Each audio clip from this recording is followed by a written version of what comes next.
காசாவில் நீடித்து வரும் போரை முடிவுக்கு கொண்டு வந்து அமைதியை ஏற்படுத்தும் நோக்கில் ஹமாஸ் அமைப்பு தனது ஆயுதங்களை கைவிடுவதற்கான முக்கிய ஒப்பந்தம் எட்டப்பட்டுள்ளதாக அமெரிக்க அதிபர் டொனால்ட் ட்ரம்ப் அதிகாரப்பூர்வமாக தெரிவித்துள்ளார்.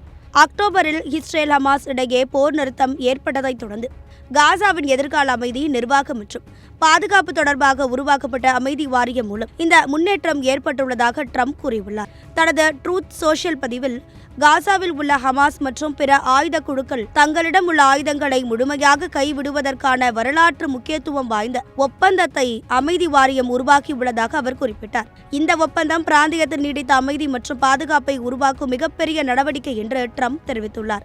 ஒப்பந்தம் பல கட்டங்களாக செயல்படுத்தப்படும் என்றும் ஹமாஸ் ஆயுதங்களை முழுமையாக ஒப்படைத்த பிறகு இஸ்ரேல் படைகள் காசாவில் இருந்து படிப்படியாக வெளியேறும் என்றும் அவர் கூறியுள்ளார். மேலும் காசாவின் பாதுகாப்பை உறுதி செய்ய சர்வதேச பாதுகாப்பு படையும் புதிய பாலஸ்தீன காவல் படையும் இணைந்து செயல்படும் எனவும், காசா மக்களுக்கு சேவை செய்யும் புதிய பாலஸ்தீன நிர்வாகத்தின் கீழ் அந்த பகுதி கொண்டுவரப்படும் எனவும் ட்ரம்ப் தெரிவித்துள்ளார். ஆனால் இந்த ஒப்பந்த நிபந்தனைகள் குறித்து இஸ்ரேல் தரப்பில் அதிருப்தி இருப்பதாக தகவல் வெளியாகியுள்ளது.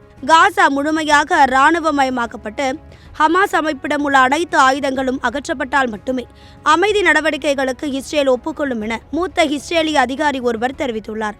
இந்த அறிவிப்பு தொடர்பாக ஹமாஸ் அமைப்பு இதுவரை அதிகாரப்பூர்வமான பதிலை வெளியிடவில்லை. 2023 அக்டோபர் 27 ஹமாஸ் நடத்திய தாக்குதலில் இஸ்ரேலில் சுமார் 1200 பேர் உயிரிழந்தனர். மேலும் 200க்கும் மேற்பட்டோர் பணைய கைதிகளாக அழைத்து செல்லப்பட்டனர்.